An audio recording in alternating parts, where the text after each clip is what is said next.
अयोध्या से खबर है, जहां कैंट थाना क्षेत्र में युवती की हत्या के मामले में चौंकाने वाला खुलासा हुआ है। पुलिस की जांच में सामने आया है कि हत्या युवती के दूसरे प्रेमी राजीव यादव ने की थी, जबकि प्रारंभिक जांच में संदेह एक अन्य प्रेमी आलोक निषाद पर जताया जा रहा था। वहीं मामले का खुलासा एएसपी डॉक्टर गौरव ग्रोवर ने पुलिस लाइन सभागार में प्रेस कॉन्फ्रेंस के दौरान किया है। हत्या के मामले में जानकारी मीडिया को देते हुए बताया कि राजीव यादव ने पुलिस को गुमराह करने के लिए युवती के मोबाइल में कॉल फॉरवर्ड आलोक निषाद के नंबर पर की थी। इसी कारण हर कॉल आलोक निषाद के पास जा रही थी। पुलिस कंफ्यूजन में थी। पुलिस को तब बड़ा सुराग मिला जब घटनास्थल से थोड़ी दूर ईंट के नीचे दबा युवती का मोबाइल बरामद हुआ। फोन ऑन था और कॉल फॉरवर्ड की सच्चाई उजागर हो गई। इसके बाद घटनास्थल से राजीव यादव को पकड़ने के लिए पुलिस ने घेराबंदी की। इस दौरान उसने एक दरोगा की रिवॉल्वर छीन कर भागने की कोशिश की, लेकिन पुलिस ने जवाबी कार्रवाई में उसके पैर में गोली लगी है। घायल अवस्था में उसे अस्पताल में भर्ती कराया गया है, जिसके बाद राजीव ने पहले युवती से दुष्कर्म किया, फिर उसी के तलवार से गला घोंटकर उसकी हत्या कर दी। फिलहाल आरोपी पुलिस की गिरफ्त में है और उस पर हत्या और दुष्कर्म के गंभीर मामले दर्ज किए गए हैं। हत्या के थाना कैंट क्षेत्र में कल मॉर्निंग में एक सूचना प्राप्त हुई थी कि एक गांव के बाहर एक युवती का शव मिला है। घटना की जानकारी होने पर तत्काल उच्च अधिकारियों द्वारा मौके का विजिट किया गया। घटना को देख के लग रहा था कि ये युवती की हत्या जो है कारित की गई है। तत्काल उसको पोस्टमार्टम के लिए भेजा गया। इस संबंध में परिवारीजनों द्वारा गांव के ही एक युवक को नामजद करते हुए तहरीर दी गई थी, जिस पर तत्काल मुकदमा दर्ज किया गया।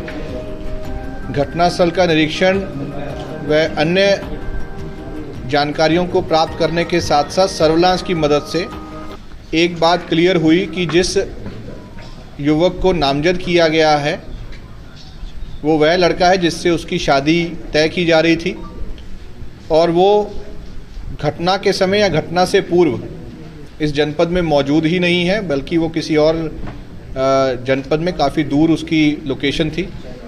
साथ ही साथ ये भी समझ में आया कि फ़ोन के माध्यम से मृतका की जो बात है वो किसी और नंबर पे भी हो रही। इस पर हमारी एसओजी सर्विलांस थाने की टीम के द्वारा इन सभी जानकारियों के ऊपर काम किया गया। एसपी सिटी साहब द्वारा लगातार इसका पर्यवेक्षण किया जा रहा था।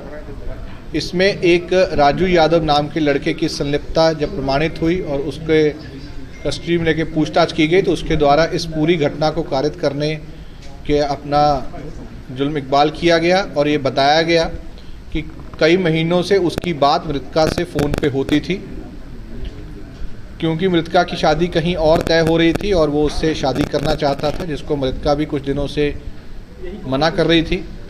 इसके द्वारा फ़ोन से रात में बात करके जब सब सो गए तो उसको कन्विंस करके बुलाया गया।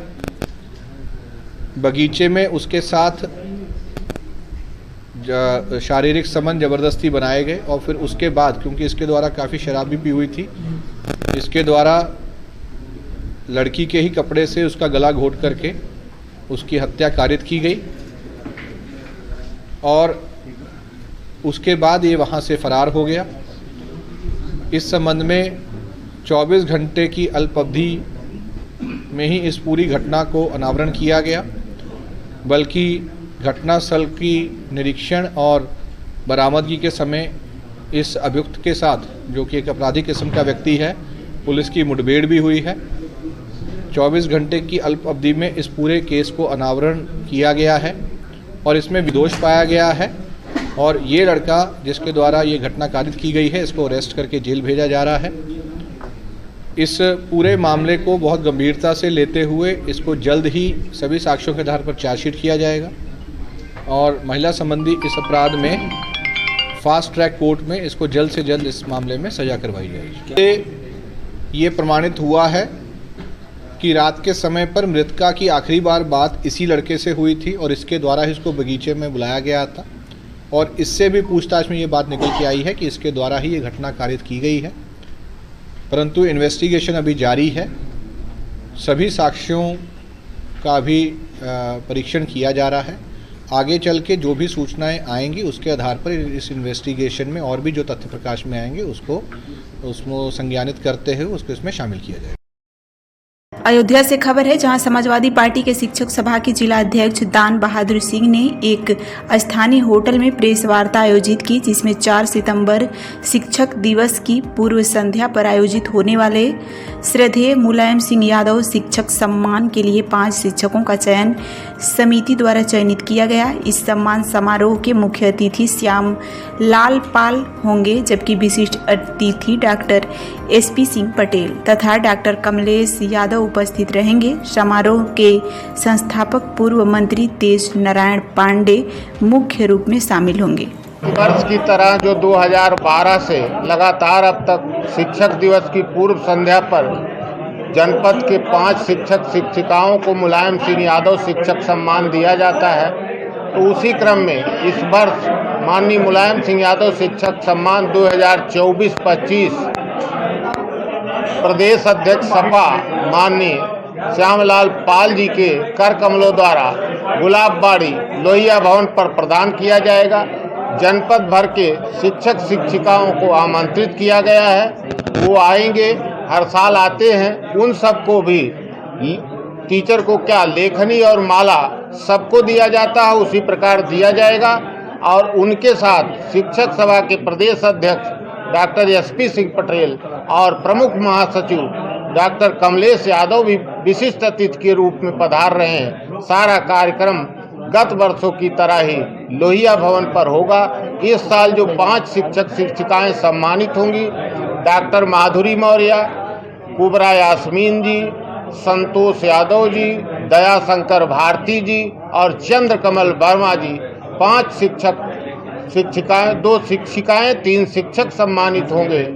और इस सम्मान के संस्थापक पूर्व मंत्री माननीय पवन पांडे जी हैं। समाजवादी शिक्षक सभा जनपद इकाई अयोध्या इस सम्मान का 2012 से अनवरत आयोजन करती आ रही है और हम लोगों को सपना है जब तक हम धरती पर रहें नेताजी का नाम अमर करते रहें। शिक्षकों और कर्मचारियों को जितना उन्होंने दिया था अब आज लगभग छीनने के कगार पर है, ये सरकार छीन रही है। हम नहीं रहेंगे तो और लोग रहेंगे, माननीय मंत्री जी रहेंगे। ये कार्यक्रम हम दोनों लोगों ने प्रतिज्ञा किया है, माननीय मंत्री जी ने और हमने, कि जब तक कोई भी धरती पर रहेगा हम दोनों में से ये सम्मान चलता रहेगा।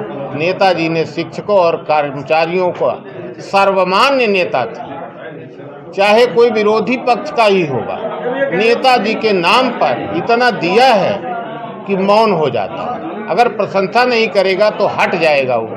नेताजी के नाम पर कोई शिक्षक कर्मचारी अपने दिल पर हाथ रखकर उनका नाम विरोध में नहीं ले सकता। धन्यवाद। दान बहादुर सिंह, जिलाध्यक्ष समाजवादी शिक्षक सभा अयोध्या।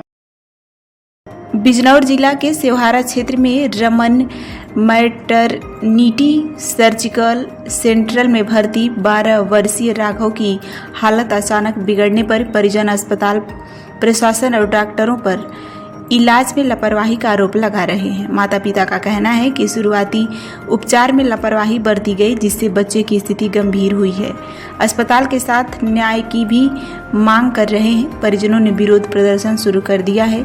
राघव को तेज बुखार के चलते भर्ती कराया गया, जिसमें ब्लड टेस्ट से काला पीलिया और प्लेटलेट्स की कमी की पुष्टि हुई है। दर्द निवारक इलाज और प्लेटलेट चढ़ाए गए, जिसके बाद प्रारंभिक स्थिति सामान्य रही। शाम 10 बजे कमजोरी और बेचैनी बढ़ने पर परिजनों ने डॉक्टरों की लापरवाही पर आरोप लगाया है। परिजनों ने अस्पताल प्रशासन से स्पष्ट जवाबदेही एवं उचित कार्रवाई की मांग की है। अस्पताल की ओर से इस मामले पर अभी तक कोई आधिकारिक प्रतिक्रिया नहीं आई है। क्या नाम है आपका? मैंने तो भी बताया था इन्हें। क्या बताया था एक बार और बता। आईडी लगाए हैं, आईडी का अनुसार। क्या नाम है आपका? मेरा नाम ब्रह्मपाल है। ये क्या मामला हो गया, थोड़ा बताइए। सर जी, मैंने शुक्रवार के दिन अपना बच्चा भर्ती करा था। अच्छा। करीबन 5 बजे करीब। कहाँ किसके यहाँ करा था? यहाँ ये कार्डला जो डॉक्टर साहब है। कहाँ है ये कार्डला डॉक्टर? डॉक्टर से बारे में। अच्छा, क्या नाम है बच्चे का? बच्चे का नाम राघव था, मेरा नाम ब्रह्मपाल है। अच्छा, बताइए। बच्चे की कितनी उम्र थी? बच्चे की उम्र 12 साल थी। बताइए क्या मामला हुआ? मामला क्या हो, इन्होंने कहा जी बच्चे के खून का मैं खून चढ़ेगा। मैंने चलो जी खून की व्यवस्था कर लेंगे, उन्हें खून तुम्हारा चढ़ेगा। मैंने कहा चलो जी अपना दे दूंगा, जो बच्चा है अपना तो कोई बात नहीं। ट्रीटमेंट चालू हो गया, इन्होंने दवाई में लगाई। उन्होंने जी हम अपनी रिपोर्ट करेंगे, सुबह को एक्सरे करेंगे और जो दवाई है यानी कि इसकी दोबारा अपनी थ्रू जांच करेंगे। उन्हें चलो जांच कर लो। शाम तक रिपोर्ट आ गई 5 बजे तक। इन्होंने अपने पास जिस तरीके भी वो करी। उन्हें जी मैं चला गया घर को बच्चे को थोड़े मिलने। इन्होंने कहा तुम यहाँ पा जो सवेरा अस्पताल में इसका ब्लड लेगा, मेरे भाई है। मैंने चलो जी आ गया।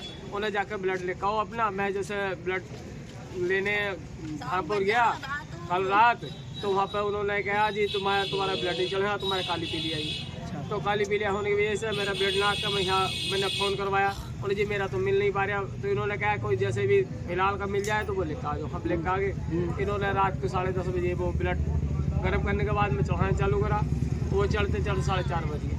बच्चा उस समय तक नॉर्मल था, इतनी ज़्यादा दिक्कत नहीं थी। और धीरे धीरे उसके इन्होंने 2-4 बोतल वैसी लगी छोटी वाली। लगाते उसे 10-10:30 बजे तो उसे बेचैनी होनी चाहिए। मैंने इनसे कहा बच्चे को बेचैनी हो रही। लाइटिंग आई उसे, उन्हें लाइटिंग को बताया तफरी लाइटिंग आ रही, काली लाइटिंग आ रही, दिक्कत है बच्चों को। उन्होंने कहा नहीं ऐसी तो आती है, बच्चा कहीं जैसे लाइटिंग नहीं करे तो उसमें दिक्कत है, पेट की सफाई हो रही। फिर लाइटिंग आई, फिर आया, फिर 1 बार हो रहा है। फिर डॉक्टर साहब नहीं करे थे तो इन्होंने तो कहा झला के उन्हें मैं तुम्हारे बच्चों को देखूंगा क्या, और नहीं है मरीज देखने के। डॉक्टर नहीं उपस्थित थे? डॉक्टरों ने कहा मैं तुम्हारे बच्चों को बार देखूंगा और नहीं है क्या, कैमरे में देख लेना। मैं उनसे जब कह रहा और वो कंप्यूटर पर चल गया, कैमरा इनके यहाँ पे लगा हुआ। तो उसके बाद मैं नर्वस होकर ऊपर चला गया अपने बच्चे को। इन्होंने कहा तुम्हारा बच्चा है। और बाद में ही हम मेरे धोरा है देखना उन्हें बच्चा सही है। बच्चा पूरे शरीर में कर रहा, बहुत परेशान हो रहा। मैंने कहा जी बच्चे में बहुत दिक्कत आ रही है मेरे बच्चे को। उसके ऐसा हो एक बार ऐसी कंडीशन होगी वो उसकी लाइटिंग भी उसमें निकल गई। मैंने कई बार सफा करवाया, इससे बार कहा ना तुम्हारा बच्चा घर को जाने के लिए नर्वस हो रहा है, आप घर को ले जाइए। मैंने चलो घर को तो ले जाओ। मुझे तो पता चला मेरा बच्चा सही है नहीं है। तो इन्होंने दोबारा जांच करवाई, उसमें केवल इन्होंने प्लेटों की जांच करवाई। ये कितने बजे की घटना, कितने बजे ऐसा हुआ? 5 बजे। ये जो प्लेटें देखी मैंने समथिंग 4 बजे करीब। अच्छा, 3:30-4 बजे की करीब। तो आज जो घटना हुई है ये कितने आज बजे की कहानी है, बता रहा मैं आपसे। 10 बजे से जो कहानी चल रही है आज की। तो आपने डॉक्टर से कुछ कहा या पुलिस प्रशासन को बुलाया? डॉक्टर साहब को बुलाया, कई बार कहा, लेकिन बार जाने के बावजूद बच्चा तुम्हारा ठीक है, बच्चे को टहला लो। बच्चे की कंडीशन ऐसी हो रही कि 2-4 कदम चल लो दिया नहीं। और बार करो जा रही हम चलाओ जा रही, सब बार कह रहे हो ना। मतलब बच्चे कौन से गाँव से हैं आप? मोटी गाँव से।